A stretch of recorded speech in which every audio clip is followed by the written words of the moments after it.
Hi friends, నా పేరు Hari. Friends, మనం హీరో మ్యాస్టర్ కానీ, హీరో డ్యూయెట్ కానీ, సిబిఐ ఎక్స్ట్రీమ్ కానీ, ఇప్పుడు ఆల్మోస్ట్ కొత్తగా వచ్చే బైక్స్ కానీ డిజిటల్ మీటర్ వస్తుంది కదా. ఆ డిజిటల్ మీటర్లో సర్వీస్ రిమైండర్ అనేది ఒకటి ఉంటుంది. ఆ సర్వీస్ రిమైండర్ ఏంటంటే మనకి సర్వీస్ టైం ఏందని తెలుసుకునే కోసంగా కంపెనీ సర్వీస్ రిమైండర్ పెట్టాడు. మనం కంపెనీలో సర్వీస్ ఇచ్చినప్పుడు ఏమవుతుందంటే సర్వీస్ అనేది అయిపోగానే సర్వీస్ రిమైండర్ అనేది తీయేస్తాడు. కొంతమంది కంపెనీకి పోకుండా బయట మెకానిక్ అది చేయించుకుంటారు కదా. బయట మెకానిక్ ఏంటంటే కొంతమంది మెకానిక్ ఐడియా ఉంటుంది, కొంతమందికి సర్వీస్ రిమైండర్ అనేది ఎలా తీయాలో ఐడియా లేక మీకు అలాగే ఇచ్చేస్తుంటారు. మీకు అలాగే ఇచ్చిన తర్వాత ఆ సర్వీస్ రిమైండర్ అనేది మీటర్లో డిస్ప్లే అవుతూ ఉంటుంది. దాన్ని చూసుకొని మీకు మా బండి ఇంకా ఏమైనా ప్రాబ్లం ఉందని చెప్పేసి మీరు భయపడాల్సిన అవసరం లేదు. యాక్చువల్గా ఆ సర్వీస్ రిమైండర్ ఎందుకు ఇచ్చారంటే బండి సర్వీస్ టైం ఏందని తెలుసుకునే కోసం ఇచ్చాడు. అంతేగాని ఆ రిమైండర్ కొట్టుకుంటున్న వల్ల బండిలో ఇంకేమైనా ప్రాబ్లం ఉందేమో అని చెప్పేసి భయపడాల్సిన అవసరం అయితే ఏం లేదు. ఓకే, ఆ సర్వీస్ రిమైండర్ అనేది ఎలా క్లోజ్ చేయాలి అని తెలుసుకున్నాం ఫ్రెండ్స్. అది చూసే ముందర మీరు చేసిన పని ఒకటి. ఫ్రెండ్స్, నా వీడియోస్ మీకు నచ్చినా సరే మీరు వాట్సాప్కి వచ్చినప్పుడు మీకు సరైన సమాధానం ఇచ్చినట్టయితే నా వీడియో చూస్తున్నప్పుడు కింద ఇక్కడ లైక్ బటన్ కనబడుద్ది, లైక్ చేయండి. అదేవిధంగా కిందకి వెళ్ళి కామెంట్ చేయండి. నెక్స్ట్ వీడియో కోసం మీరు వెయిట్ చేస్తున్నట్టయితే ఇక్కడ రెడ్ కలర్లో సబ్స్క్రైబ్ అని కనబడుతుంది కదా, దీని మీద క్లిక్ చేసి పక్కనే ఉన్న బెల్ ఐకాన్ ప్రెస్ చేస్తే నేను ఎప్పుడు వీడియో పెట్టినా సరే మీకు నోటిఫికేషన్ రూపంలో ఫ్రీగా అందుతుంది ఫ్రెండ్స్. ఓకే ఫ్రెండ్స్, మనకి ఆల్మోస్ట్ హీరో బైక్స్ ఉన్నాయి కదా. హీరో బైక్స్ డిజిటల్ మీటర్ వచ్చే బైక్స్ అన్నిటికీ మీరు ఇదే విధంగా చేసుకుంటే సరిపోద్ది ఫ్రెండ్స్. ఇది చూడండి, మనకి రీసెట్ బటన్ అనేది పనిచేస్తుందా లేదని ముందు చెక్ చేసుకోవాలి. ఎందుకంటే మనం సర్వీస్ రిమైండర్ తీయాలంటే మనకి కంపల్సరీగా ఈ బటన్ అనేది పనిచేస్తేనే మనం సర్వీస్ రిమైండర్ తీయగలుగుతాం.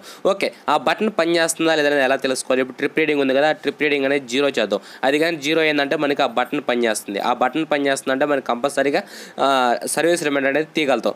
ఓకే, ఇప్పుడు ఈ సర్వీస్ రిమైండర్ అనేది ఎలా తీయాలి అనేది మనం తెలుసుకుందాం. మనకి ఈ బటన్ పైన పని ఉంటుంది ఫ్రెండ్స్. మనం ముందుగా ఆ సర్వీస్ రిమైండర్ తీసే ముందర మనం కీ యాప్ చేద్దాం.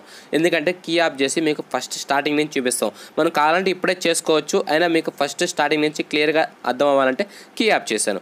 కీ యాప్ చేసి ఇప్పుడు కీ ఆన్ చేయగానే ఏం చేయాలంటే నేను ఎలా చెప్తే మీరు అలాగే ట్రై చేయండి. ఓకేనా? ఇప్పుడు ఫస్ట్ మనం కీ ఆన్ చేద్దాం. ఓకేనా? కీ ఆన్ చేసి కీ ఆన్ చేయగానే ఇక్కడ సర్వీస్ రిమైండర్ కనబడుతుంది కదా, సర్వీస్ రిమైండర్ అనేది బ్లింక్ అవుద్ది. అది బ్లింక్ అవ్వగానే ఏం చేయాలంటే ఈ రీసెట్ బటన్ అనేది అలాగే నొక్కి పెట్టండి. ఓకేనా? Okay, 1 2 3 4 5 key off 1 2 3 4 key on. Okay, ఇప్పుడు బటన్ అనేది వదిలేసామంటే మనకి ఆ సర్వీస్ రిమైండర్ అనేది క్లోజ్ అయిపోద్ది. ఓకేనా? చూసారు, ఇప్పుడు సర్వీస్ రిమైండర్ అనేది క్లోజ్ అయిపోయింది. ఒకసారి మీకు ఫస్ట్ రికార్డ్ చేసింది, తర్వాత ఇప్పుడు రికార్డ్ చేసింది మీకు రెండు చూపిస్తాను. ఒకసారి చూడండి.